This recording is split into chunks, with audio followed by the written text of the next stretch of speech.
nesta tarde a oportunidade, Senhor, de poder conhecer mais da sua palavra, Pai. A oportunidade, Senhor Jesus, de estarmos juntas nesta tarde no mesmo propósito, Senhor. Eu quero, Senhor Jesus, te agradecer pela vida, Senhor Jesus, das minhas irmãs, pela pastora, Senhor, que tem se colocado à disposição do Senhor para estar, Senhor, como instrumento nas nossas vidas, né? Abençoando, Senhor Jesus, a nossa vida. Oramos também, Senhor Jesus, agradecidos ao Senhor por cada irmão, Senhor, que também vai ser abençoado através dessa mensagem, ó Deus, que vai ser repassada, Pai. Em nome de Cristo Jesus, que o Senhor, ó Deus, possa nesta tarde, Senhor Jesus, tocar no nosso coração, tocar, Senhor Jesus, na nossa mente, que possamos, Senhor Jesus, ser esvaziadas, Senhor, de todas as coisas, Senhor, que estão fora deste propósito nesta hora, Pai. E que sejamos, Senhor Jesus, nesta tarde, totalmente, Senhor Jesus, abençoadas por meio da Tua palavra, Pai. Nos capacita, Senhor Jesus, a compreender, Pai. E de maneira especial, Senhor, eu continuo pedindo ao Senhor, nos capacita, Senhor Jesus, a viver a Sua palavra. Que possamos, ó Deus, ser testemunhas de que o Senhor age, Senhor Jesus, nas nossas vidas, ó Pai. Não pelo muito falar, Pai, mas por meio das nossas atitudes, ó Deus. Que o Senhor continue conosco neste momento. Assim nós oramos em nome de Jesus. Amém? Amém. Então vamos lá. Hoje eu creio que a gente termina. Eu acho que dá para terminar sim, porque tem pouquinha coisa hoje, né? E aí a outra parte eu vou preparar já para a semana que vem. Então, nós temos estudado Apocalipse 12, né? Semana passada, na página 146 da apostila, nós continuamos vendo sobre o dragão. Vimos sobre a mulher fugindo para o deserto, né? Apontando para a igreja. Vimos sobre a luta entre Miguel e os seus anjos, né? Apocalipse 12, de 7 a 9. Nós vamos ler de novo. Vamos lá abrir em Apocalipse, capítulo 12.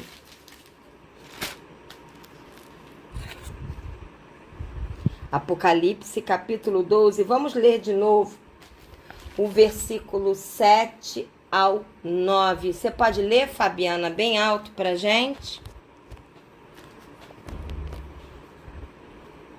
Apocalipse 12, versículo 7 a 9. Tem que ligar o microfone. Isso.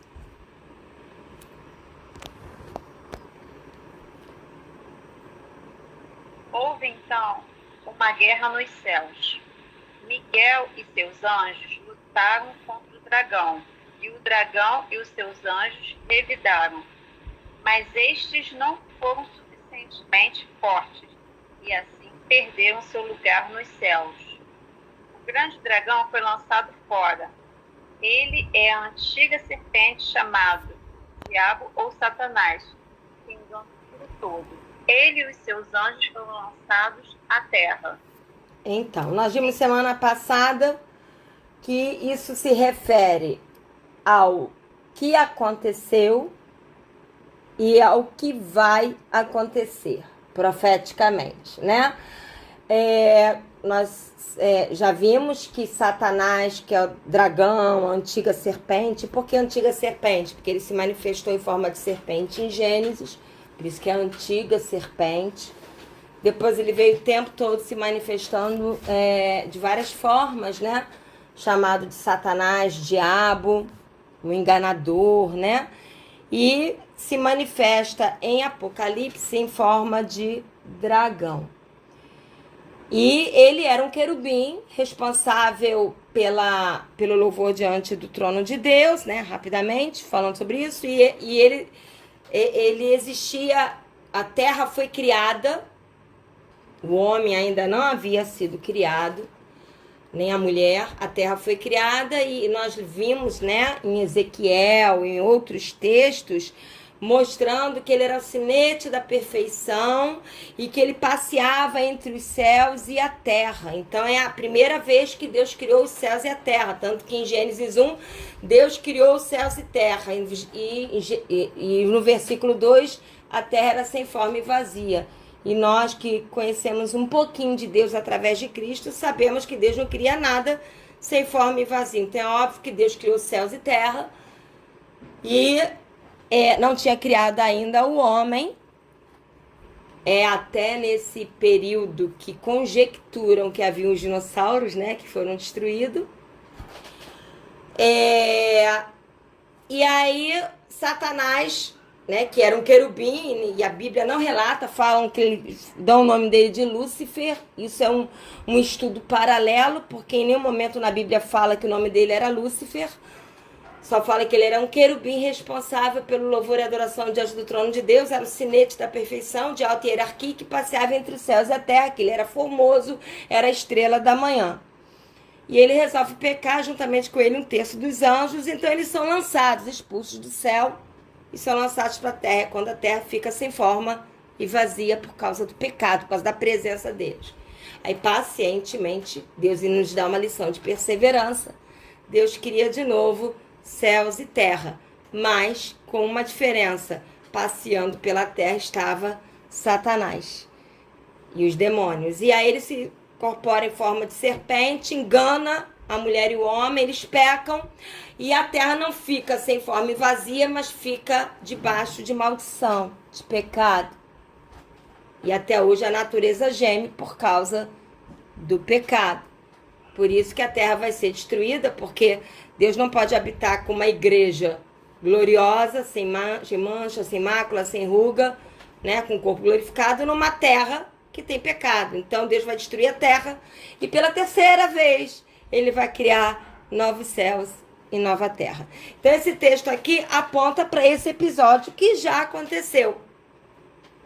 Mas aponta também para o episódio que fala que quando a igreja for arrebatada, as trombetas vão tocar e as taças da ira de Deus serão derramadas.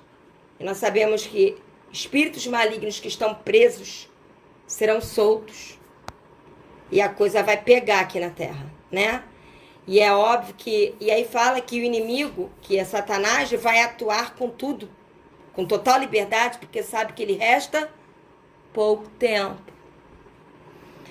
Então, essa guerra que houve nos céus, né, foi a guerra de que Satanás queria ser maior que Deus. Quando Satanás falou assim, eu quero me sentar no trono, eu quero ser maior que Deus, houve uma guerra, né? Porque 1/3 dos anjos sobraram 2/3. Então, os que não queriam, não se rebelaram contra Deus, era a maioria, liderados por Miguel, que é um anjo de guerra. Eles venceram. Aqui fala, né, que o dragão e os seus anjos não foram suficientemente fortes e perderam lugar nos céus. Então, antes deles serem expulsos do céu, houve uma guerra. Porque ninguém é expulso de um lugar, até no natural é assim. Por toda a história, você vê que um rei só é deposto, uma cidade só ganha com guerra, com invasão. E nos céus não foi diferente. Houve guerra, então eles foram expulsos do céu. E desde então, o diabo e Satanás, ele vem enganando, né? Enganou Adão e Eva, Eva e Adão, e vem enganando até hoje. Só que isso também vai voltar a acontecer quando a igreja for arrebatada. Porque o que limita, nós já estudamos hoje isso anteriormente, o que limita a atuação plena e absoluta de Satanás na terra? O Espírito Santo através da igreja. Quando a igreja for arrebatada, não vai ter a igreja aqui para limitar Satanás. Ele vai estar livre, leve e pesado. Porque, livre, pesado e solto. Pesado por causa do pecado, né? E solto. Né? Por isso que as pessoas que forem salvas nesse segundo período da grande tribulação vão ser salvas em meio a muita dor. Imagina ficar, se ele agora, limitado pelo poder de Deus através da igreja, já é o caos. Imagina se é a igreja aqui. Dá uma imaginada rápida. O que vai ser isso aqui? Só Jesus. Então, ele vai enganar muito mais. Ele vai agir com muito mais maldade, muito mais astúcia. Tá? Então, vamos ler aqui a apostila. Dessa introdução rápida, vamos ler agora página 147. Diz assim, na palavra relata, no parágrafo onde começa relata. Então, esse texto que nós lemos, Apocalipse 12, de 7 a 9, relata uma intensa batalha espiritual que envolve céus e terra.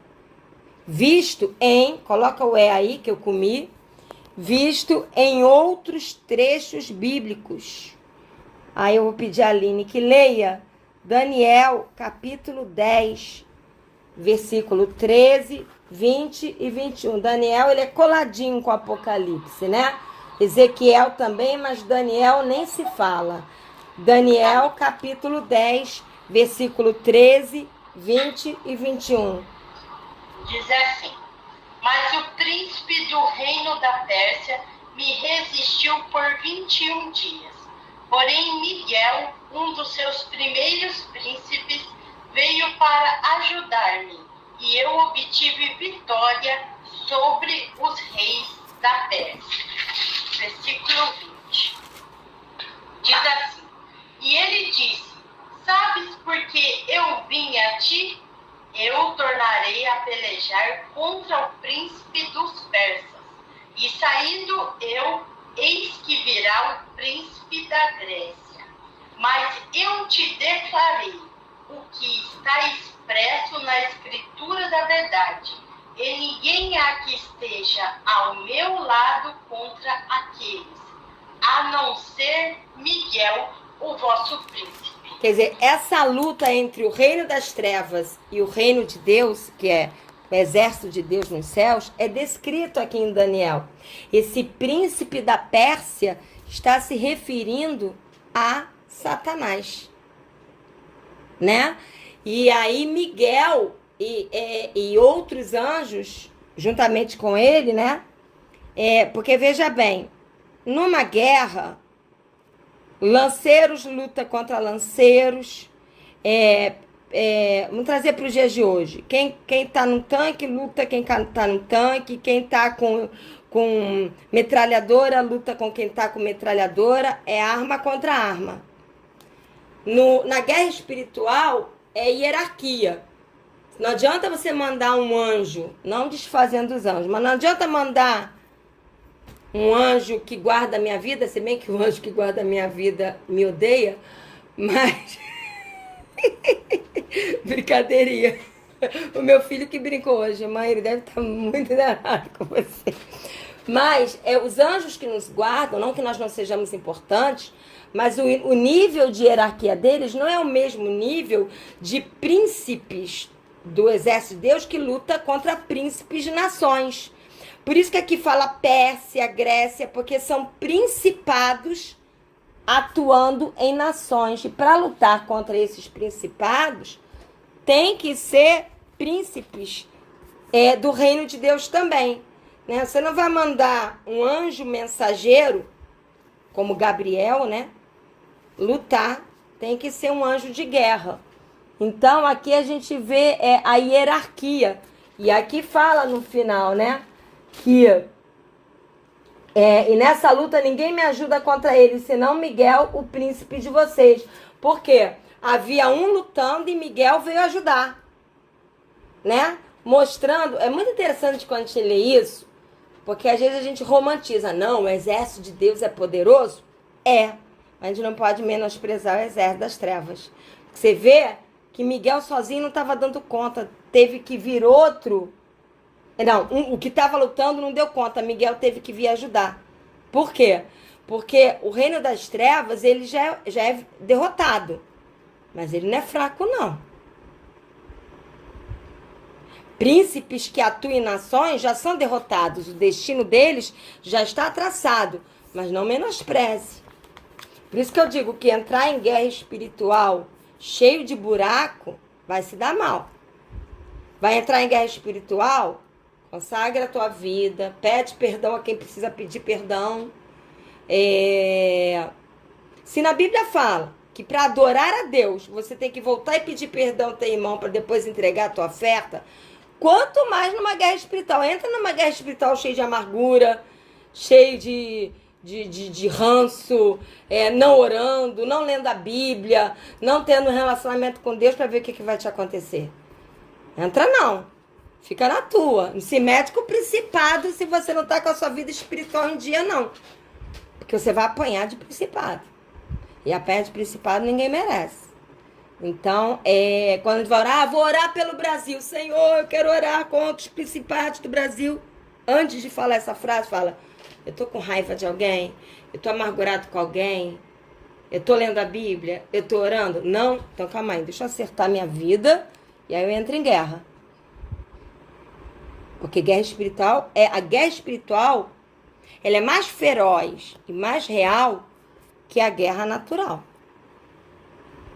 Então a gente tem que estar com a nossa vida em dia. Não é perfeito, porque senão ninguém nunca vai guerrear. Quem não tem pecado que atire a primeira pedra. Eu digo prática do pecado, principalmente a amargura. A amargura é uma brecha que dá legalidade para o inimigo dançar e sapatear na tua vida. Então, entrar em guerra espiritual, ou seja, porque qualquer coisa que você vai entrar com amargura, faz isso não. Perdoa primeiro. A falta de perdão te coloca na palma da mão de Satanás. Interessante. Então, vamos lá. Agora, você pode ler, Maria, Daniel 12:1. A gente está estudando Apocalipse, mas Apocalipse é guerra. Então, é bom falar sobre guerra. Estamos em guerra, né? Daniel 12:1. Por isso que a Bíblia fala, antes de entrar na guerra, calcula as armas que você tem. Faça cálculos antes de entrar na guerra. Para não entrar na guerra de qualquer maneira. Zeto, acha esse texto para mim, meu amor. Antes de entrar na guerra, calcular. Ele vai achar e eu digo para vocês que eu não sou um dicionário ambulante, né? Então vamos lá, Maria, lê aí pra gente Daniel 12:1. Naquela ocasião, Miguel, o grande príncipe que protege o seu povo, se levantará.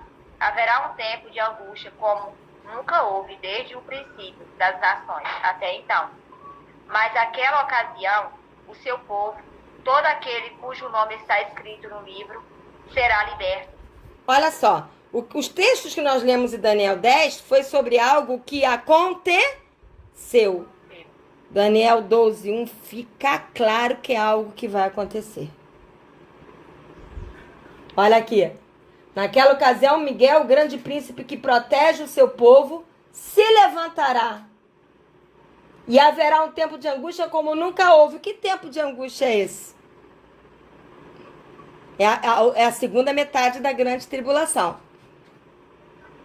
Mas o que vai acontecer com o povo de Deus, com a igreja? Que o nome está escrito no livro da vida. Será liberto, não vai passar, não vai estar aqui. Esse liberto é que não vai estar aqui na segunda metade da grande tribulação. Eu antigamente não entendia assim. Por conta de um pastor que eu admiro muito. Admiro mesmo. Mas não concordo em nada que ele prega sobre Apocalipse. E eu fechava com ele. Mas depois eu andei pensando de forma coerente. Calma aí, eu fui salva pelo sangue de Cristo. A segunda metade da grande tribulação é a ira de Deus. Eu fui salva para estar debaixo da ira? Tem coerência?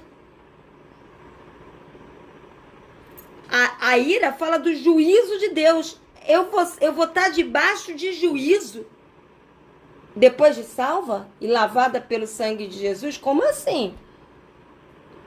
E aí eu comecei a aprofundar e ficou cada vez mais claro que a igreja vai ser arrebatada antes das taças da ira de Deus. Porque é a mesma coisa que eu falasse pro nosso filho ou filha. Olha, filhinho, a mamãe perdoa você, tá? Não faz mais, mas a mamãe perdoa. Aí daqui a pouco, uma semana de castigo. Mas mamãe, você não perdoa? Não me interessa, tá de castigo. E eu chamar você de quê? De maluca. Lucas 14:31. Você perdoa e mesmo assim dá o castigo? Você já não perdoou? Vai castigar? É a mesma coisa, não é? Deus me perdoou, você não te amou. Deus me perdoou e agora eu vou passar pelas taças da ira? Deus é um Deus de amor, ele é coerente. Ó o texto, qual é, amor? Lucas 14:31. Anota aí pra você ver depois. Lucas 14:31. Anota aí pra você ler depois.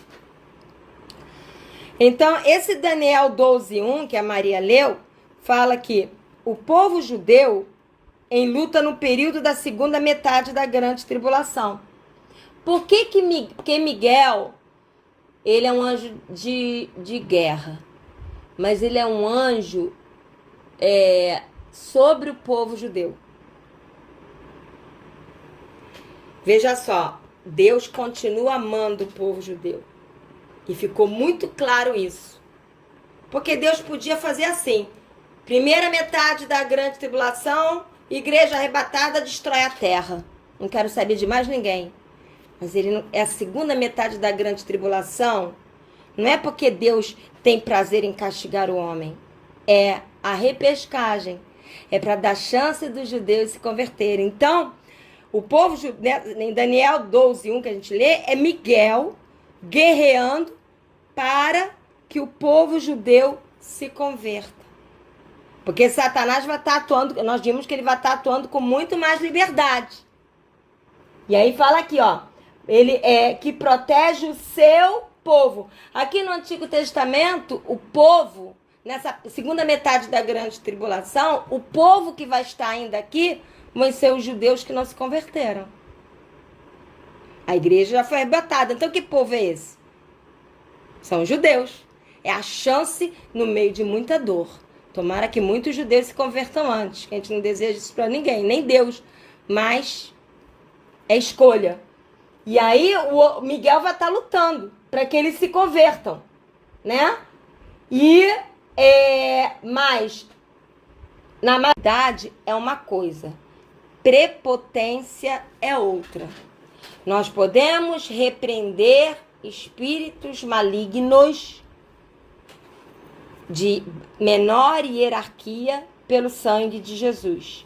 Mas principados, nós reclamamos, Senhor, a nossa oração tem que ser, a gente aprende aqui com Miguel. O que fala aqui? Miguel não ousou, olha o que fala aqui. Quando estava disputando o diabo acerca do corpo de Moisés, ousou fazer acusação injuriosa contra o diabo. Contra ele é contra o diabo. Mas disse, o Senhor o repreenda. Olha só, você me perdoa, mas eu não vou chegar na cara do diabo. Diabo, você está amarrado. A gente até fala isso, mas quando entra em guerra espiritual, o Senhor te repreenda. É hierarquia. O próprio Miguel sabia que não estava lutando ali contra o Zé Pilintra, a Pombagira, né, o papai não sei das contas. Ele estava lutando contra o próprio diabo pelo corpo de Moisés. O Senhor te repreenda. Então, quando você for orar pelo Brasil, trazendo aqui, aprendendo com o arcanjo Miguel, Senhor, que o príncipe que está sobre o Brasil seja repreendido pelo teu nome. Que o Senhor frustre os planos dele. Não é chegar, vem cá, príncipe do Brasil, olha nos meus olhos. Eu te repreendo, em nome de Jesus, estou fora. Se você quiser fazer isso, você faz. Você está entendendo? É hierarquia. Medo de Satanás, medo de principados, não. É entendimento na guerra espiritual. Você pode repreender principado clamando que o sangue de Jesus o repreenda. Você não pode dar ordem. Eu ordeno que você, príncipe, que está sobre a nação brasileira, não faça isso. Você não ordena nada. Você clama que o Senhor o repreenda. É aprender a guerrear espiritualmente, entendendo que no mundo espiritual eles não estão acima de nós. Mas a Bíblia, o apóstolo Paulo mesmo falou. Há um texto que configura muito aquela história da amargura, que a Aline até falou interessante, não entra em guerra espiritual e amargura, é quando o apóstolo Paulo falou: se eu tenho que perdoar alguma coisa a vocês, eu perdoo, para que o inimigo não alcance vantagem sobre nós, porque eu não ignoro as suas estratégias ou os seus ardis. O apóstolo Paulo, muito sábio, não entrava em guerra com amargura e entendia que o inimigo, ele é ardiloso.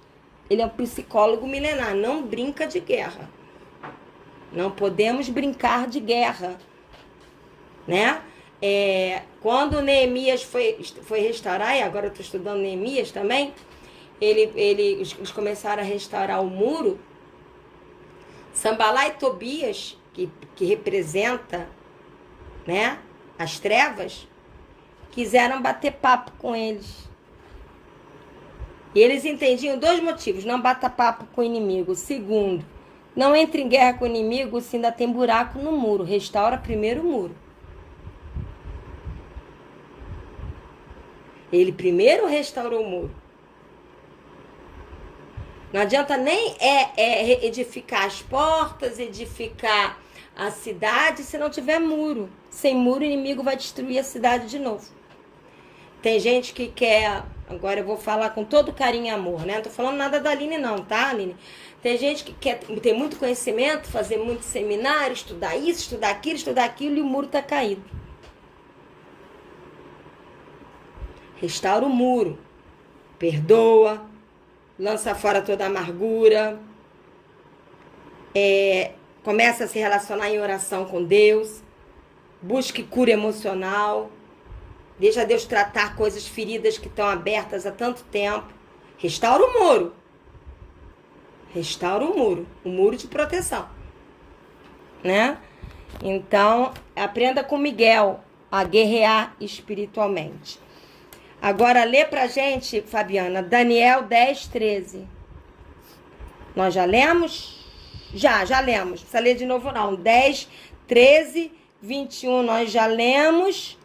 E o 12, 1 já lemos. Só se repetiu, mostrando Miguel atuando. Então, vamos agora para a página 148. Eu vou pedir que a Fabiana, então, leia Apocalipse 12. Volta lá para Apocalipse 12, 10 a 12.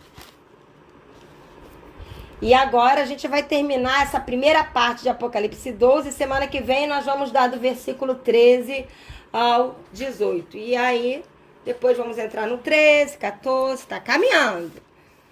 Então, vamos lá. Mas eu sou meio lenta para estudar, mas é que eu vou nos mínimos detalhes. Não adianta passar rapidinho e não mostrar tudo que pode ser mostrado, né? Então, vamos lá. Lê pra gente aí, Fabiana. Apocalipse 12, de 10 a 12. Então ouvi uma forte voz dos céus que dizia: agora veio a salvação, o poder e o reino do nosso Deus e a autoridade do seu Cristo, pois foi lançado fora o acusador dos nossos irmãos, que os acusa diante do nosso Deus dia e noite. Eles o venceram pelo sangue do Cordeiro e pela palavra do testemunho que deram. Diante da morte, não amaram a própria vida. Portanto, celebrem-no, ó céus, e os neles habitam. Mas, ai da terra e do mar, pois o diabo desceu até vocês. Ele está cheio de fúria pois sabe que lhe resta pouco tempo. Cara, isso aqui é muito fácil de entender. Agora vê a salvação. Já somos salvos. Essa salvação é o arrebatamento da igreja. Veio o poder, o reino, né, do nosso Deus, a autoridade de Cristo, e o acusador foi lançado fora. Ele foi lançado para o lago de fogo e enxofre? Ainda não. Ele foi lançado fora de acusar as nossas vidas, porque uma vez arrebatados, ele não acusa mais a gente. Mas por que ele foi lançado fora, né, das nossas vidas? Porque nós o vencemos durante a nossa estada aqui, antes do arrebatamento, com 3 armas. A primeira arma é o sangue do Cordeiro.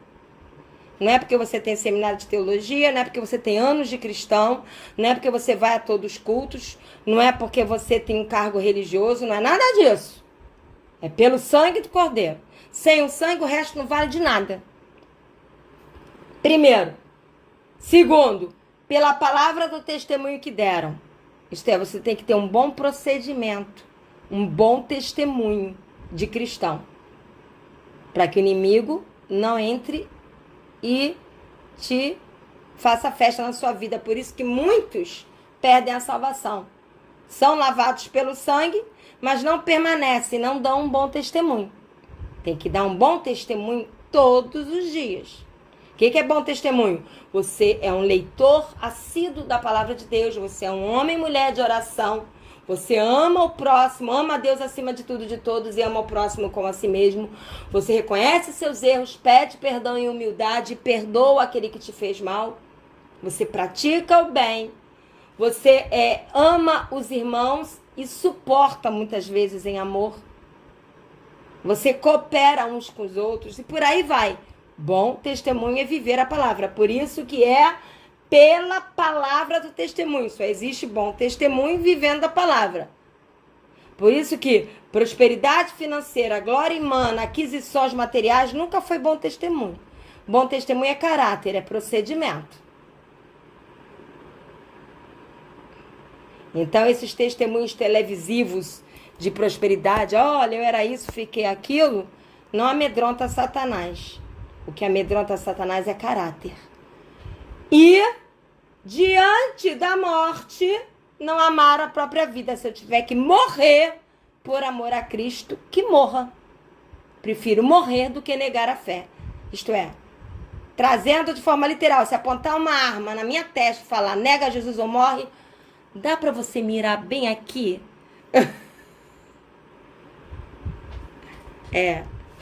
Exatamente, não é prosperidade. Sabe o que significa prosperidade? Prosperidade é ausência de necessidade. É a ausência de necessidade. É Deus suprir as suas necessidades, não é ter tudo que você quer. Mas a religião deturpou, né?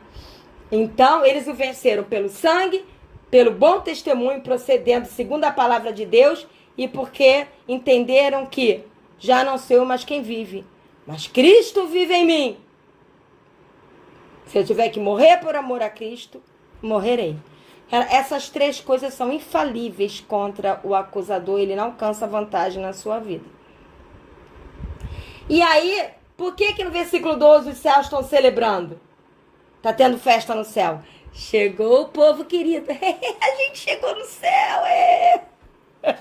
A igreja foi arrebatada. Festa. E logo depois, ai da terra. Por quê? É a segunda metade da grande tribulação. E quem é que desce? Ele já está na terra. Quando fala que ele desceu, é porque é aquilo que eu falei no início. Agora a igreja não está mais aqui, ele está livre e solto para atuar na terra. Cheio de fúria, porque sabe que pouco tempo lhe resta. É muito fácil de entender esse trecho. Né? Ele é etapas. Né?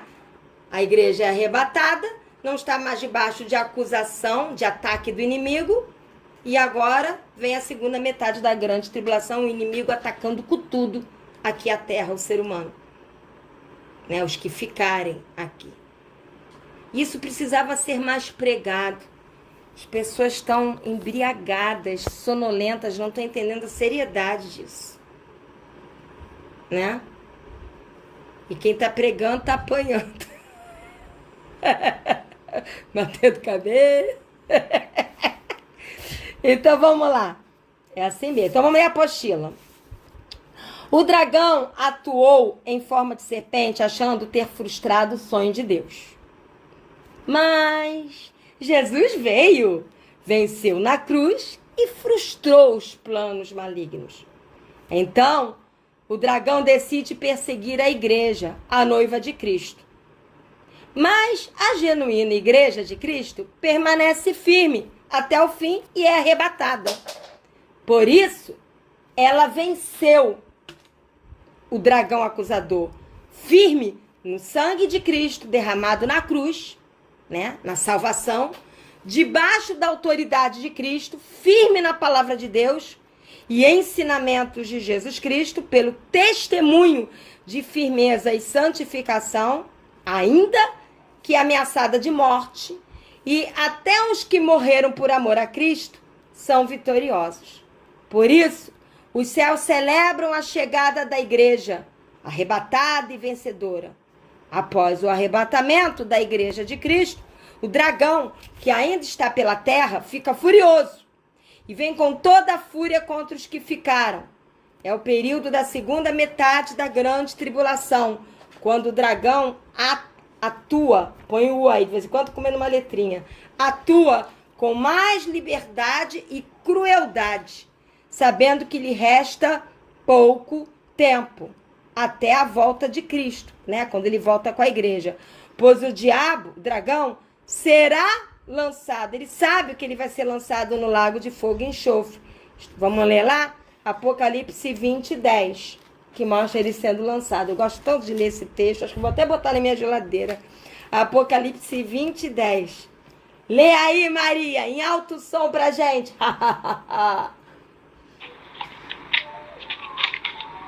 20:10, né? Isso. O diabo que as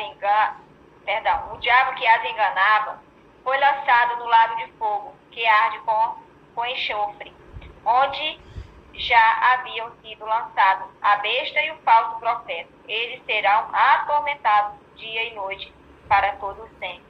Yes! Dá um gostinho, não dá? Ai, é muito bom. A esses a gente pode desejar o mal.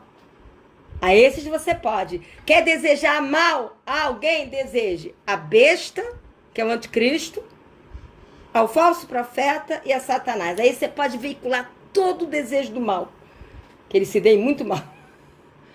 Então é isso, a gente terminou Apocalipse 12, né? Terminamos um pouquinho mais cedo, era até 4h30. Mas eu vou preparar, que eu tava em Deixa eu parar aqui.